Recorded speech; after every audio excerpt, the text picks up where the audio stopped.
সুশীলন দিবস 2024। জয় হোক সুশীলন, জয় হোক উপকূল বন্ধু। আমরা মানুষের জয়গান গাই, আমরা জীবনের জয়গান গাই।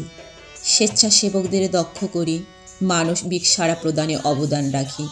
এই প্রতিপাদ্যকে সামনে রেখে সামাজিক আচরণ ও পরিবর্তন প্রকল্প মাগুরা অফিস পিছিয়ে পড়া প্রত্যন্ত অঞ্চলের নারীদের মাঝে সুশীলনের সামাজিক কর্মকাণ্ডের বার্তা পৌঁছে দেওয়ার চেষ্টা করে যাচ্ছে নিরন্তর, যেন একদম শেষ প্রান্তের মানুষগুলো সুশীলনের জয়গানে গাইতে পারে, এই আমাদের প্রত্যাশা।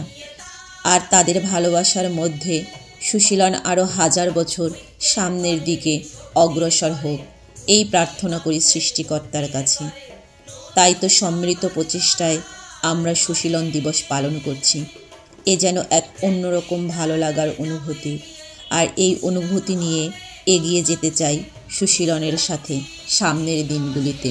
আমাদের সবার প্রিয় উপকূল বন্ধু একজন প্রকৃত প্রেমী। তিনি প্রকৃতির সাথে মিলেমিশে একাকার হয়ে যায়, যা তার লেখা হাজার গানের মাঝে খুঁজে পাই প্রকৃতির প্রতি তার ব্যাকুলতা। তাই তো তার আদর্শগুলো আমরা মনে ধারণ ও লালন করি সবসময়। আজ সুশীলন দিবস 2024 উপলক্ষে সেই প্রকৃতির ভারসাম্য রক্ষাকরণে কমিউনিটির সাথে সম্মিলিত উদ্যোগে গাছ রোপণ করা হয়, যা নিয়মিতভাবে অব্যাহত থাকবে। একটি গাছ একটি প্রাণ। গাছ রক্ষা করলেই জীবন সুন্দর হবে। আমাদের স্বপ্নগুলি বাস্তবতার চারা গাছ। গাছের মাঝে কাটানো সময় কখনোই নষ্ট হয় না। জয় হোক সুশীলন, জয় হোক উপকূল বন্ধু।